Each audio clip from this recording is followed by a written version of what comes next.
रानी ने bus stand पर पहुंचते ही सबसे पहले 2 किलो बर्फी लिए और 3 किलो केले भी ले लिए।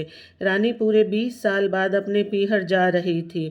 उसे नहीं पता था कि पीहर में उसके भाई के कितने बच्चे हैं, उनकी शादी हुई है या नहीं। 300 किलोमीटर का सफ़र तय करने के बाद उसके ससुराल के गांव से उसके पीहर की सीधी बस नहीं थी।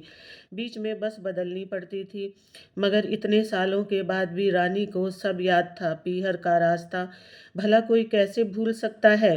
रानी को तो उसके ससुराल से पीहर तक आने वाले गांव के नाम भी याद थे। रानी बस में बैठ गई और बस स्टार्ट हुई। रानी का मन कर रहा था कि वह हवा में उड़कर पीहर पहुंच जाए। बस स्टार्ट हुई तो उसने राहत की सांस ली। उसने अपना बैग पैरों के पास रखा हुआ था। उसमें बहुत बड़ा खजाना था। उसमें 2 किलो चने थे। उसने अपने हाथों से बहुत सारा नाश्ता भी बनाया था। फिर उसने बर्फी और केले खरीदे। मायके में उसका एक ही भाई था और उसका परिवार था।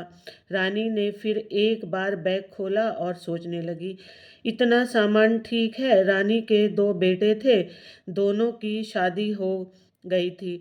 रानी अपने छोटे बेटे के साथ रहती थी। अभी 2 महीने पहले ही रानी के पति का निधन हुआ था। रानी विधवा थी। उसकी कलाइयों में चूड़ियां नहीं थी। आज 20 साल बाद पीहर जा रही थी। उसकी वजह उसका पति ही था। उसके पति ने रानी को बंदिश लगा दी थी कि वह भूल कर भी पीहर जाने की हिम्मत ना करे। वह एक नंबर का शराबी था। पीते समय दिन और रात नहीं देखता था। रानी के भाई की शादी शादी थी, तब उसने शराब पिया हुआ था। शादी में दुल्हन पक्ष की औरतों के साथ उसने बदतमीजी की, जिसके कारण उसे औरतों से ने बहुत मारा।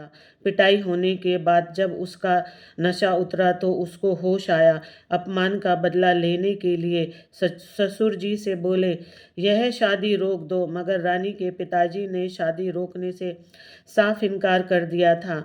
अपमान सहन न होने के कारण वह शादी बीच में ही छोड़कर आ गया और आते आते रानी से भी बोला, मेरे साथ रहना चाहती हो तो अभी चल, वरना फिर भूल जाना मुझे। उस दिन के बाद से रानी पीहर जाने के लिए तरसती रही। जब उसे पीहर की याद आती तो अकेले में छुप कर रो लिया करती। पीहर दूर था, इसलिए वहाँ की खबर भी उसे नहीं मिलती थी। जब माँ का निधन हुआ तब भी उसे नहीं बताया गया और एक दिन पिताजी भी चल बसे, मगर रानी को वहाँ जाने की इजाज़त नहीं थी।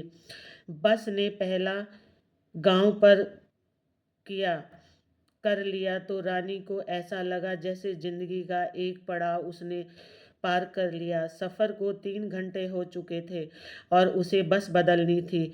4 गांव के बाद उसका गांव आने वाला था। इस उम्र में भी रानी का दिल धक धक कर रहा था। उस था सीने में उठने वाली मायके की भूख आज उसे पूरी तरह से उथल पुथल कर रही थी। बस रानी के गांव में आकर रुकी। रानी नीचे उतरी। बस स्टैंड आज भी गांव के बाहर ही था। गांव की मिट्टी की खुशबू रानी को भाव विभोर कर रही थी। कच्चे रास्ते पर बैठकर वह मिट्टी को छूने लगी। ऐसा लग रहा था जैसे अनपढ़ रानी उस पर हस्ताक्षर करके कह रही हो, माँ मैं आ गई हूँ।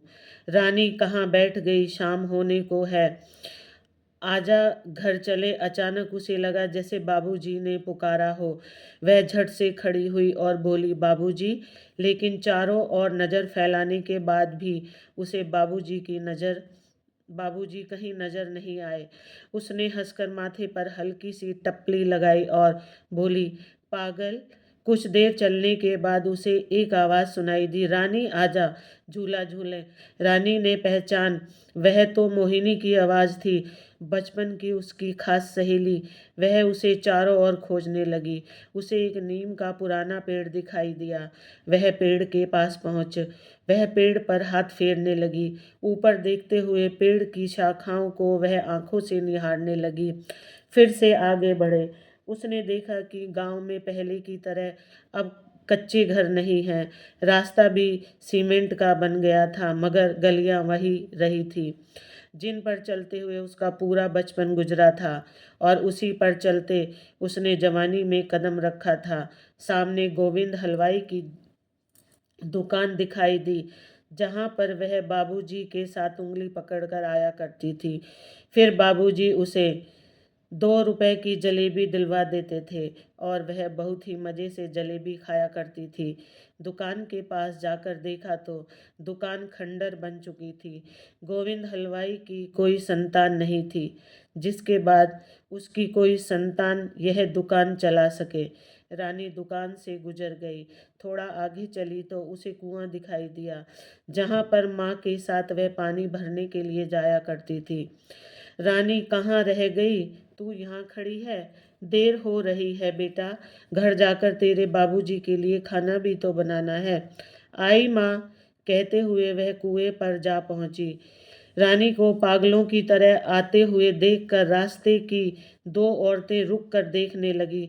रानी कुएं के पास पहुंची तो उसने देखा कि अब कुआं टूट फूट गया है।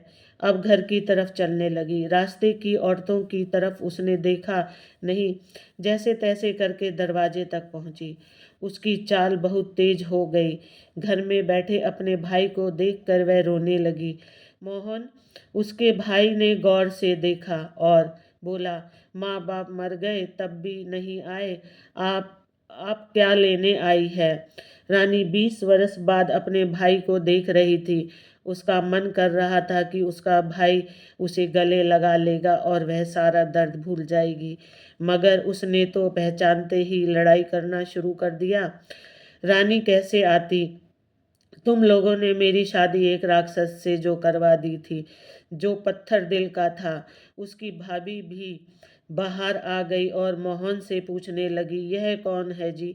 मोहन ने कहा, मेरी बहन है, जो हमारी शादी वाले दिन अपने पति के साथ चली गई थी। आज 20 साल बाद आई है, यह देखने के लिए कि हम लोग जिंदा हैं या मर गए। रानी रो पड़ी और बोली, भाई, इतना कड़वा मत बोल, सहन नहीं होता। 2 घड़ी के लिए आई हूँ, सुबह वापस चली जाऊंगी। रात को 2 रोटी खिला देना, बस इतना सामान रख लो। पर जली कटी सुनने से पहले यह भी सोच ले कि मैं तो जेल में थी, जहाँ मेरी मर्जी नहीं चलती थी, मगर तू तो आ सकता था ना, इतना देखने के लिए आ जाता कि मैं जी रही हूँ या मर गई। भाई बेरुखी से बोला, हमारे लिए तो उसी दिन मर गई थी, जब तेरे पति ने मेरी शादी में बखेड़ा खड़ा कर दिया और उसके बाद तुझे लेकर चला गया। अगर मैं तुझे रक्षा लगता तो उसके साथ ना जाती, तेरी दूसरी शादी करवा देता। रानी उदास होकर बोली, तुझे याद है ना दादी क्या कहती थी, लड़की की शादी सिर्फ एक बार होती है, दूसरी बार नहीं होती। 2 बच्चों को लेकर मैं कहाँ जाती? जैसा भी था वह मेरा पति था, जिंदगी उसी के साथ ही कटनी थी, लेकिन अब इस दुनिया में नहीं, तो सोचा तुझे देख लूं, मगर तू तो बदल गया रे। तू अब वह भाई नहीं रहा, जो मेरी आंखों में आंसू देखकर माँ बाबूजी से भी लड़ पड़ता था। वह अपना बैग को जमीन पर रखती हुई बोली, इसमें बच्चों के लिए कुछ चीज़ लाई हूँ, उन्हें दे देना। ज़्यादा महंगी चीज़ नहीं है, गरीब हूँ ना, जितना हो सका उतना लाई। साल से जी पीहर के लिए रोती रही, आज उससे भी मन भर गया, अब चलती हूँ। ऊपर वाला तुझे हमेशा खुशी रखे। रानी जाने लगती है। मोहन, दीदी। रानी के कदम रुक गए। मोहन चलकर रानी के पास पहुंचा। रानी ने मुड़कर उसकी तरफ डूबते सूरज की रोशनी में देखा। वह कोई अजनबी नहीं था, उसका भाई मोहन था, जिसे कभी उसने अपनी गोद में खिलाया था। फिर वह खुद को रोक नहीं सकी। मोटी हुई उसने मोहन को रोते हुए उसने मोहन को गले से लगा लिया।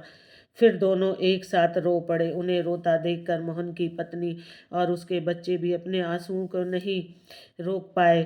फिर सारे शिकवे गिले आंसुओं में बह गए। उसके बाद रानी 15 दिन तक बिहार में रही, जी भर के बाबुल की गलियों में घूमी। दोस्तों, आपको यह कहानी कैसी लगी कमेंट करके ज़रूर बताएं, और पसंद आने पर लाइक शेयर करें।